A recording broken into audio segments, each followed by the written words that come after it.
Welcome back to another episode of Better Than Yesterday. Today is episode 4, and I'm your special guest today.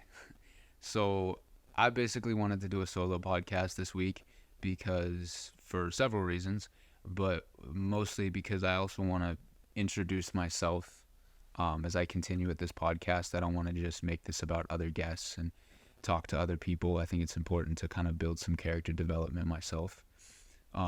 So this week on Better Than Yesterday, the title is Failures, Fumbles, and Fuck-Ups. And that goes hand in hand with the name of the podcast, of course, Better Than Yesterday, because I think that it's important to highlight our failures and important to highlight when we haven't succeeded. Because, for every success, there's 99 failures that have preceded it. In all, this podcast kind of came from some failure itself. And so it kind of just is the cornerstone of everything that's going on in my life right now. This is very much like shedding light on the fact that nobody's perfect. And I want these to be not a lesson, I wouldn't say, but I want these to be a reminder that, I'm going to overcome this stuff. You're going to overcome these things. I have overcome a lot of these stories that I'm going to share. But I think it's important to talk about them because without failures, you don't get better than yesterday. So without further ado, I want to tell 4 stories that I have experienced, that I'm dealing with currently, that I've been in my past, whatever it may be. I want to share these 4 stories and kind of just talk about the event, the failure itself, the failure, fumble, or fuck up, and then kind of just get into like how I overcame it or how I'm dealing with it, because those are very important things to know. To be completely honest, I'm kind of nervous in saying some of these things because this is definitely like more personal stuff. And this first story is actually currently like is present time, is something I'm dealing with right now. And so it's kind of tough to talk about because I want to talk about it in the right way. I don't want to sound like I'm complaining at all, but it's definitely something that I want to like get into. So I guess we'll start from kind of where, basically currently where I'm at has been a total like nosedive into just like rock bottom. I've basically went from feeling very financially stable, I wouldn't say very, but financially stable, thinking, like I was like, I have work, I have some stability in my life. I was figuring things out. I was happy. And then things kind of started to fall apart little by little. And it was just little things here and there that I would notice. And I would just kind of, you push through it. It's something happens, it's bad, and you keep going. And something happens again, that's bad, and you keep going. But it kind of just got to a point where I wasn't getting, it wasn't a roller coaster anymore. It was just a nosedive. A precursor to what I do is I direct music videos for a wide array of artists. I live in Miami, and so a lot of my clientele is and was reggaeton artists.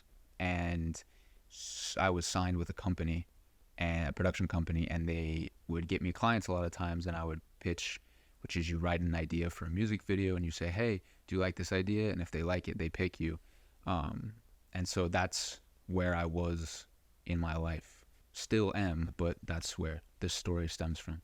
I think the event that kind of like triggered a lot of this, that kind of really made me have a lot of like anxiety and have a lot of like, I was really like thinking about my life a lot. I was thinking about my career choices, about everything, was I was directing a video, which I will leave unnamed. And the video did not go very well. I was traveling to get back to the video, and there was just a lot of stuff going on at that time. It kind of got to a point where it just like, I didn't feel like I was in full control, and I didn't feel like my ideas were conveyed correctly. I'm on set, this video is just not going that well. I had to like keep pulling myself out of these like kind of like, I would call it a little bit childish, like I kind of would just shut down. But it was really hard because everyone's looking at me, and it was really frustrating because I felt that there were some people who didn't pull their weight. I felt that there were some people who frankly didn't give a shit enough. And it showed, and it was really frustrating because anybody who's in the film industry or anybody who understands work ethic knows that a team and teamwork is very necessary for success. And so I felt that these people didn't really show me the respect I deserved. And I say that in a very humble way because I don't think anybody owes me anything, but I think that there's a certain amount of respect that I need to be given, or that anybody should be given. So anyways, so this video just went to shit, and there was an issue at the end. Obviously, like, it was just kind of like on bad, not bad terms, but it was just, it was sticky. Things were not going that well. And so then from there, it kind of led to this situation where I was trying to step away from a few people on the team because I felt that they weren't, didn't have my best interest. I felt that they were also, I just didn't like them for who they were, as a person and as a coworker. And I addressed it professionally, and it didn't go over well with the higher up. And it's a small company, and so, it's not something where it goes through HR. It was something where it was direct. And it kind of just started to deteriorate the situation I had with them, to the point where I was trying to handle the situation and I didn't communicate well, and it ended up leading to basically a fuck up. And so I ended up getting into a large argument, I guess. I apologized for a mistake I'd made, and I guess the mistake was just unforgivable, even though I felt that there was no grounds for the anger that was caused by the mistake I made. It was harmless, and it was something that I was like, you know what, I'm sorry, I overstepped my bounds. Anyways, I ended up leaving the company, and basically from there, I kind of got in this funk because the boss was somebody and who I still have a lot of respect for.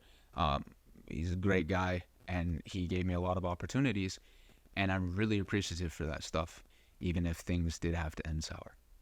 So from there, I basically kind of started, going, okay, you know what? I'm going to figure this out on my own. I'm not worried about it anymore. Like, fuck it. It's for the better.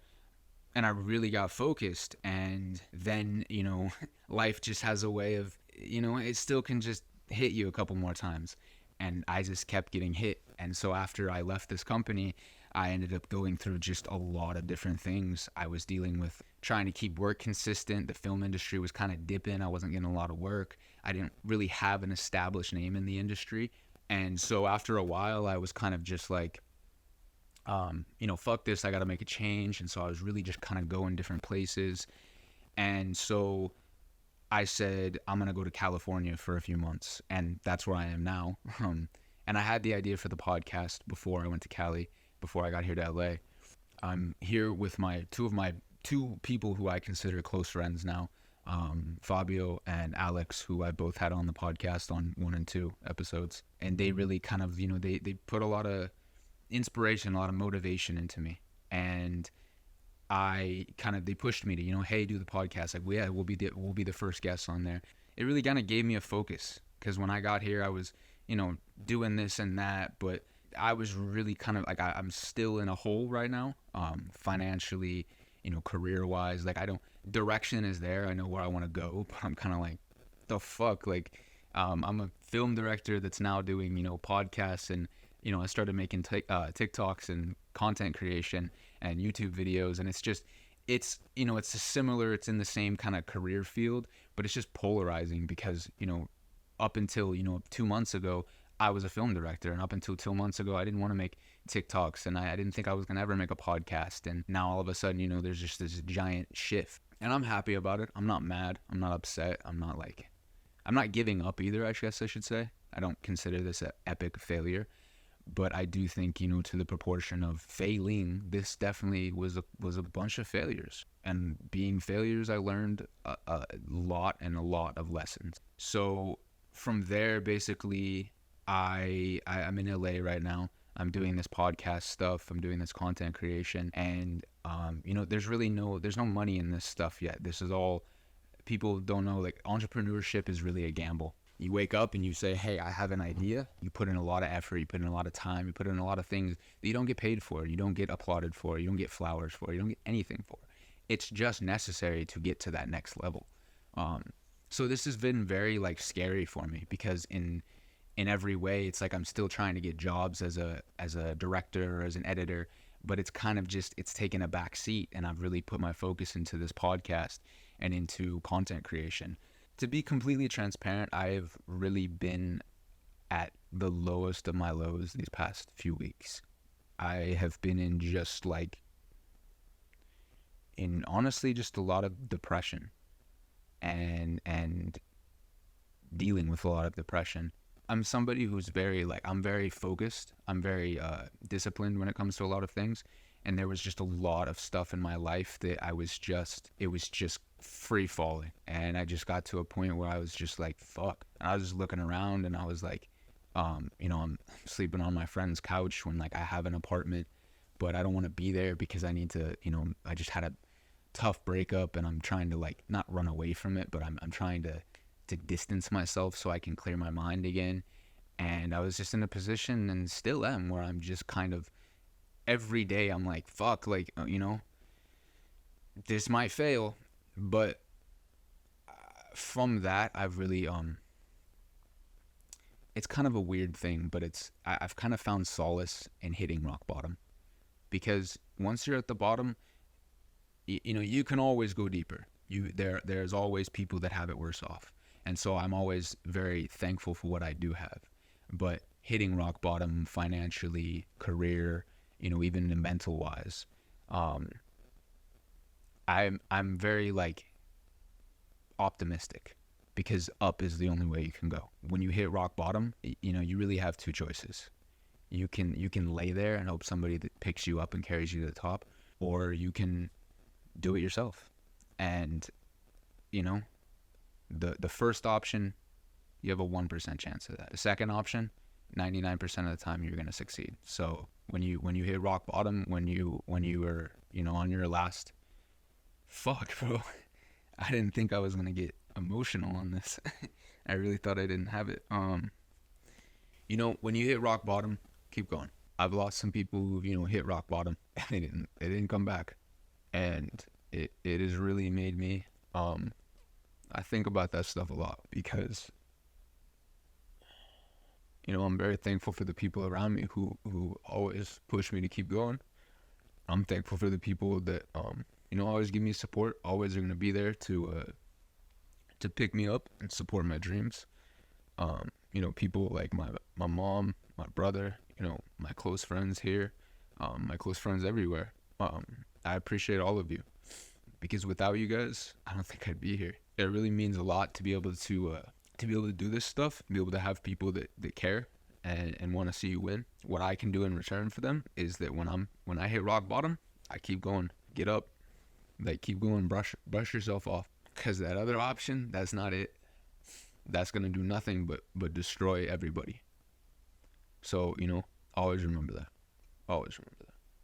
So back again. I had to take a little bit of a minute to recompose myself. I didn't really expect to get that emotional. I definitely have been dealing with a lot of that recently. I don't talk about a lot of that, because I think that everyone's dealing with things, and I don't want to call it a burden, but I don't want to be of this energy of like poor me and misery. It's like, life's tough. Life is always going to be tough. And, the tough survive. When I call it a failure, it doesn't mean that I'm like, oh, you failed, you suck. But all of that I just discussed was really a failure. Like it was just fail after fail after fail. But I'm picking myself up, because that's the thing, is I told myself, I started doing this content stuff, and I'm like, what the fuck am I doing? Like, me, content creation? Like, I'm not a fucking character. Like, who the fuck cares what I have to say? And that's just this process that you go through in your head. You're like, what the fuck cares about me? And you know what? In the end, I fucking care about me. And that's all that matters. Like, yes, there are people that care about me other than just me. But at the end of the day, it's like, fucking write a book because you want to. Fucking make a song because you want to. Make a music video, draw art, whatever you want to do, go do it. Do it for you, though. Don't do it because it's going to bring you anything other than just personal happiness. And that's something that this podcast has really brought me. And I did not expect that. I really love the chance to engage with other people and talk about their lives, and then also be able to talk about, my own personal things. I always have ideas in my head spinning. And so this podcast has kind of given me this central purpose where I can go talk about this stuff, and where I can be, where I can just talk. I mean, that's really what it is. All right. So we'll move to story 2. Story 2. Story 2 is about an interesting chapter in my life. I moved to New Orleans on Mother's Day of 2018 or 19. I don't remember when. I remember it was Mother's Day because I remember my mom was very supportive and always is, but she was very supportive of me going to New Orleans. She was like, this is an opportunity. Like, I told her about going out there to basically tap into more of the industry I was interested in, which was doing the music videos and doing videography. I had a friend down there that basically told me like, hey, you can stay with me. I'll tap you in wherever I can. And so I took the opportunity. I was delivering pizza or stocking shoes or some shit at the time. I was like, like this or, take a chance. And it was like, take a chance. Obviously, I was, fuck it, let's go. So I flew to New Orleans, got there, started, living there, was figuring out the new culture, figuring out the new area where I was at. New Orleans, if any of you ever been, if any of you live there, New Orleans is a very different world. A place that I love for what it is, but it's also a place that is very polarizing. You can be from the neighboring state and New Orleans is going to be a whole different vibe. Louisiana is going to be a whole different vibe. Shout out them because I have a lot of good friends from there, and I have that place has definitely made a huge impact on my life. So I'm in New Orleans. I'm kind of making things work. I'm just picking up whatever jobs I can. At this point, I'm still shooting on like my little little camera, just kind of running around. I don't really know. I didn't really have like I didn't have a goal. I kind of was just whatever jobs I could get. I was connecting with the right people. I got connected with NBA Youngboy's group. And at the time, he had some legal trouble out there, but he had just released Until Death Call My Name. I ended up working with him a couple times through his management, and it wasn't a lot. It was just kind of like here and there. I would just shoot like little like studio flicks or like behind the scenes for a feature that he was doing for another artist. But I was in the room with this guy, and it was always like, his energy was crazy. It was always so like, it's so interesting to work with these notorietable people. They're bigger than life is the best way I can explain it. So basically, I was working with this guy, this management company that was putting me in contact, and sometimes I would be working with NBA Youngboy. I took photos of his like court appearance where basically they told him to like go to California, to leave Baton Rouge. At this time, I couldn't really pick up on slang that well. Now I understand like a lot of the New Orleans slang, but when I was there, like when I first got there and I was working with him, I was like, what the fuck? I remember one time he like turned back to me. I was sitting in the back seat, and he turns around, he looks at me, and he goes, "Man, sometimes you gotta drop your nuts." And I was just like, what the fuck? Like, what the fuck does drop your nuts mean? And now I'm like, oh, now I know what it means. It means you gotta be like, stand your ground and be confident in your own word. But at the time, I was just thinking like, nuts? Like, why is he talking to me about dropping nuts? And it was like, what the fuck? Another time I remember it was like a late night studio session, and I was filming for the art. They hired me to film for the other artist, the artist that had bought features from Youngboy. I was like filming the studio session, and he was mad cool. Like he's a beast when it comes to recording. Like his way of like, he goes in, he punches in, comes out, punches in, comes out. It's a whole nother presence to be around these people.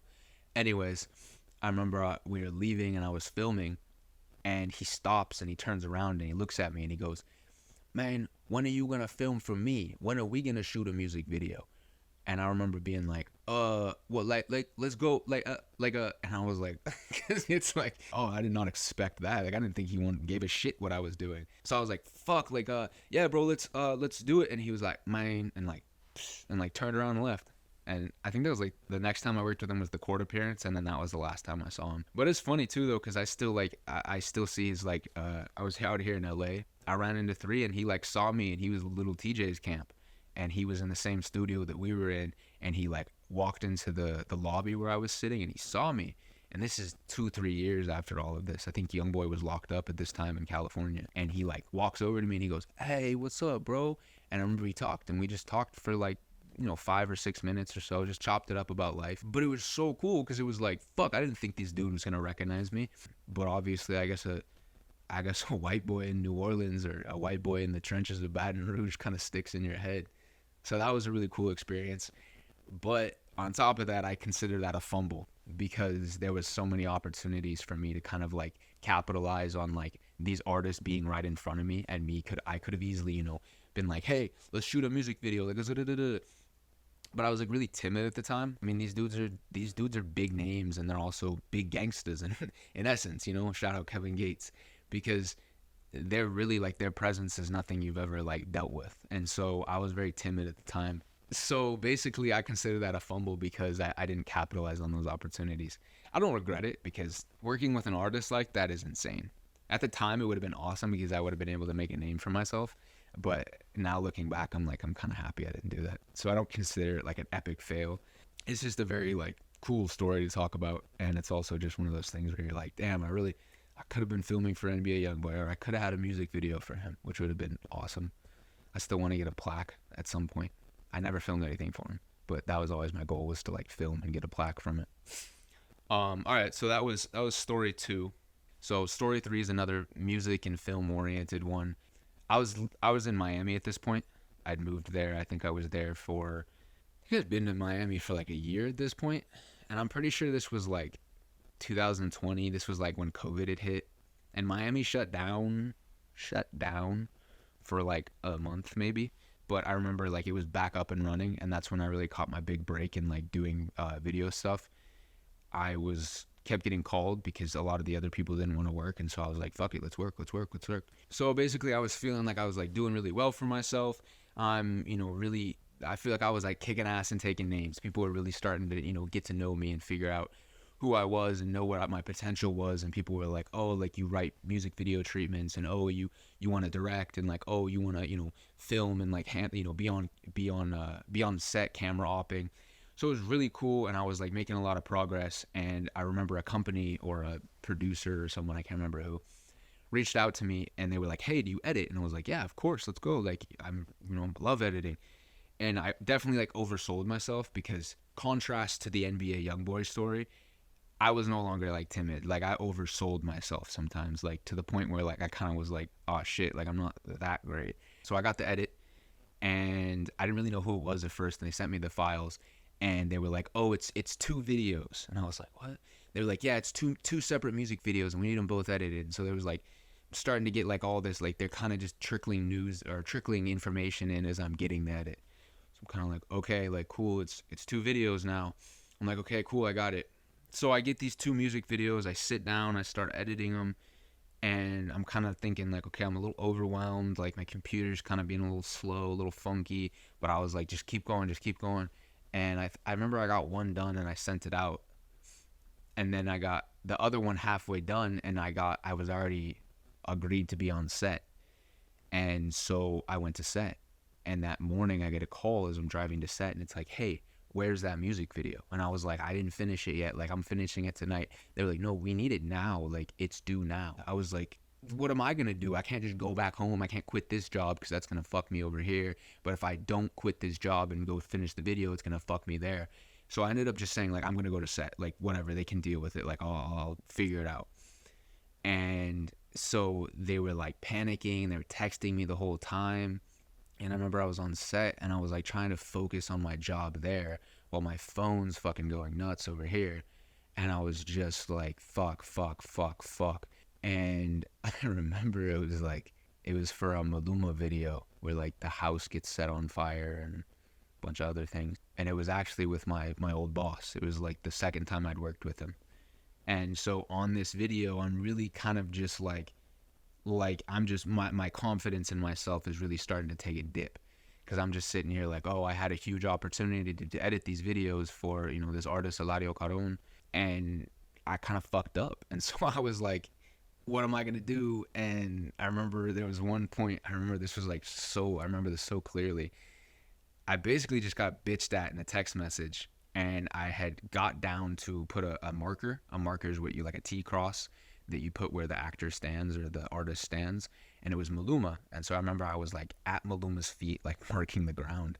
And I remember I just like got so like emotional at that minute for some reason, because I was like, look at me, like what the fuck, like I'm fucking up and losing jobs, and somehow I'm still over here like at Maluma's feet working with huge productions. And I remember it was literally like, I wanted to cry and like laugh at the same time. And I remember just thinking like, what the fuck is going on? This story shows that when you fail, there's also success that is part of that failure. I decided that I was going to take the job and I was going to say fuck the edits, and that was, a failure on the edit side because I lost that connection. They were really upset with me, and it was kind of just some bad blood, and I felt really bad. But I ended up meeting two people on that set who were very important and who have helped me a lot in my career. One of them was my old boss that I had spoken about at the beginning of this episode. And the other one was a close friend of mine, Fra, who is an amazing photographer and an amazing human being. Shout out, Fra. I appreciate everything you've done for me, my bro. On this set, I really solidified those connections. And so it's that wouldn't have happened if I'd gone home and edited. This story kind of just goes to show you, just because you fail or just because you picked an option that looked like a failure, there's always a silver lining to it all. And for me, that silver lining was gaining opportunities that ended up changing my life. So that's that story. Story 4 has 10% to do with videos and career choices, and 90% to do with alcohol and poor choices. And there's not much more than just complete failure to this story. But I learned a lesson, so fuck it, we're going to share it. So I was living in Colorado. I'm from Colorado. I grew up there lived there for 23 years, I think. When I was in Colorado, I was taking on a lot of music videos. I was just grabbing my camera. I would just run somewhere. Whoever artist wanted to shoot, we would shoot. I would film it, edit it up in 2 or 3 days. I was really, really on my grind, and I really just wanted to. I was really inspired by Cole Bennett at this point, and I really wanted to solidify myself as one of these top shooters of Denver or of whatever, of music videos, and solidify my style. So that was really my focus then, and I was working with a good friend of mine. His name's Ransties. And he called me up, Ransties calls me up, and he goes, hey, I have a show in Austin, Texas. Do you want to come and film and do a recap and do music videos and all of that? I said, let's go, for sure. He was good people. He always took care of me. So me and a few other people, and then one of my good friends, Isaiah, he was with me too. So those two people are very key in this story, obviously. So we went to Austin. Remember, we got there, we ended up going to a studio, and at the studio, we were having a lot of fun. I was filming everything. It was really fun, but I was also drinking a lot. We had a bottle of Crown Royal, a couple bottles of Crown Royal. And I remember I was just taking shots of this Crown Royal, and we leave the studio, and Ransties goes, hey, bro, let's go back to the hotel. Let's call it a night. Let's get inside and eat some food. And me and a few other people, including my friend Isaiah, were yeah, let's go out. So Ransties, remember, was I don't know, guys. And he left in an Uber, and we just drove off with whomever, somebody that was from Texas. Basically, we're in this place called 6th Street, and 6th Street is basically a open area mall. There's a lot of shops, a lot of storefronts, a lot of bars. Basically just a fucking place to party and drink and be public and shit. So I went there, and I don't think I even remember getting there. I just know where we were going at this point. At some point, as all drunk people do, I just started talking to everybody in whatever mannerisms I wanted. It was just absolute drunk babble. Then I kind of just blacked out. I don't remember shit for about probably 2 hours. And the next thing I realized was I remember hearing, don't fucking resist. And I was slammed on the pavement, and I was 5 cops, one on each leg, one on each arm, and one on my neck. And they were just quit fucking resisting, shut the fuck up. And were just cursing at me, yelling at me, telling me to calm the fuck down. And I was what the fuck? And I was I'm not resisting. And there's horse cops around me. And I remember what the fuck? And then they turn to my friend Zay, and they point at him, and they go, and get him fucking too, that kid. And I was what the fuck? And they're he's with you. And I was I don't fucking know him. I was probably so drunk I don't remember who he was. So I was really confused. The most movie type shit ever. I'm just cuffed up, 2 big fucking cops arm in arm me down the fucking street. I'm just my face is bleeding. I remember I turned to the cop, and I was where are we going? And he was jail. And I was cap. I like didn't believe I was going to jail. Basically, we drove for however long. We got to this one spot. We went into the jail area where they book you in. We went in. They brought me into this little room where I sat there, and they like write you in, and then they like take all of your shit basically, and then they send you into like the central booking area. So my face was still bleeding, and I was like, I had like a real scratch or some shit here from the asphalt. So they sent me in. They sent me to the medical. The nurse is like patching me up. She like puts the stuff on my face to stop the bleeding, and then she was like, "Oh, where else?" And I showed her this, and then she was like, "Does anything else hurt? Like, is there anywhere else that you need to be patched up?" And I was like, "Yeah, my pride hurts." I remember they all laughed. I remember thinking like, "Oh, this isn't funny. Like, my pride really does hurt right now." So then they send me to another section, and I sit down, and these two like Hispanic homies come over, and they come sit down like on both sides of me, and I was like, "What the fuck?" And then they're like, one dude turns to me and goes, "Man, we gotta fucking kill these guards, bro. We have to fucking kill them if we want to get out of here." And I was like, and then like they brought in this other guy, and it was like homicide was on the back of their vests, and he just sat next to us too. And I was like, bro, what the fuck did I do? Because at this point, I still don't know what the fuck I did. He's talking about killing guards. This guy's with homicide. I was like, fuck it, I killed somebody. I really thought I'd fucking murdered somebody. So then they send me to central booking, which is like this other section. So I go take a mugshot. The dude reads me my charges. He goes, "You're being charged with," and it was like a list of shit. And I was like, I'm fucked. And the major charge that I had was felony theft from person. I guess I robbed somebody. And then I go sit down, and then they call your names up to be sent into the cell blocks. And I fell asleep fast as fuck. Remember I had like an upstairs cell block, no window, no nothing, just bed, sink. Like there was like a little table and like a toilet. Anyways, they call me down from my cell in the morning, and they tell me like, "Hey, you're out of state. Like, we can't release you. You're gonna have to stay here for a month." And so I remember I was like, fuck it. Everything's fucked. I'm done for. There's nowhere to turn. You don't have a phone. Like, I kept trying to reach into a pocket to pull out a phone. I was like, I don't have one. So I finally, they're like, "We're gonna take you to court." And I was like, "Court?" And they're like, "Yeah, your initial trial or initial hearing." They reduced all the other charges, and they just left one so it would stick, which was the felony theft from person. And my bond was set at like $7,000. So I was just preparing to be in jail. And I remember I went back to my cell, and they let me have one phone call. And I remember I called my mom, because I was like, fuck it, like, who else am I going to call?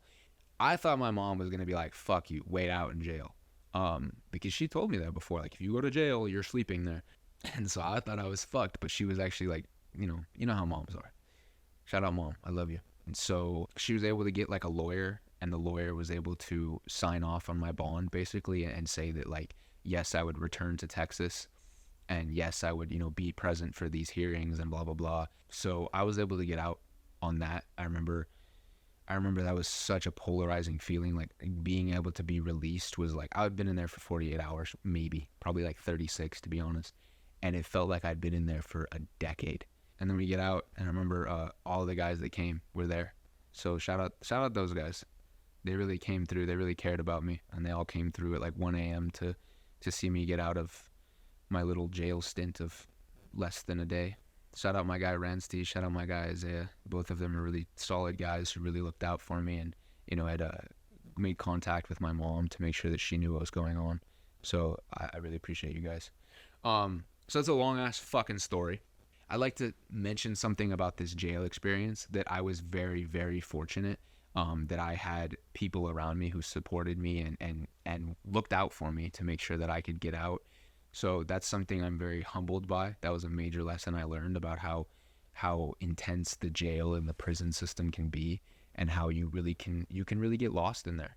You can really, go to jail for something that seems so minor, and because you don't have the money or the connections or the people or just anything, if you just don't have anybody and you go to jail, you really get lost in the system. So back in Colorado, I went through a lot of, frustration with myself. I definitely was in some depression because I was embarrassed with what happened. I was able to get off with 60 hours of probation and 2 classes on drug and alcohol and theft. And I remember I was on probation for a year or two. I completed all of the assignments, and I, completed the probationary stuff. And then that's when I went to Miami. I think I was still on probation when I went to Miami. All right, so that's story 4. A little bit longer than expected. So I kind of want to dive into a few little miscellaneous things before I end. I mean, every day I fail and fuck up and fumble something, whether it's just being clumsy and dropping some shit, or it's just something that's just ridiculous. Like I'll forget to have a memory card some days. Like I'll drive all the way somewhere and forget a memory card. And I'm sure more people have done it, but it's literally just like, what the fuck? Like I'm here to film a video and I forget the one thing I need. I remember that being like a big one that I would be like, fuck.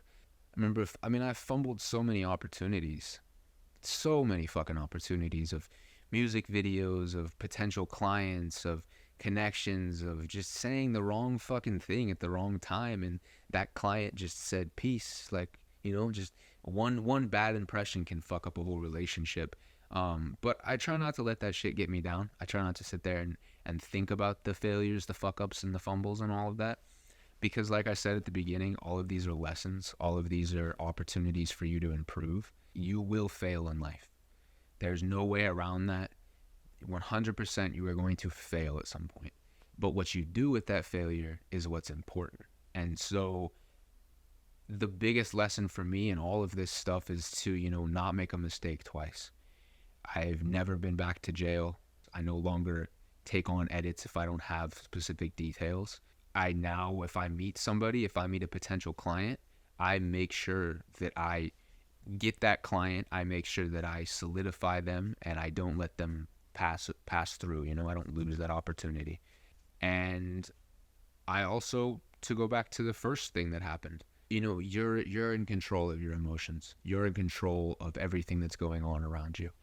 You can choose to double your pain and double your struggle by sitting here and going, fuck, I'm broke. My bank account's negative $600. I don't know how I'm going to pay rent. I'm probably going to get evicted. You can take that and you can be like, fuck me. Like, I'm going to go cry. I'm going to go lay in bed. I'm going to go bitch and complain. I'm going to say how unfair life is.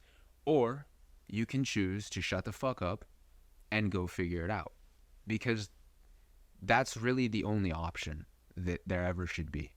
Whatever the problem is, there's always a better tomorrow. And I think that is something that a lot of people forget about.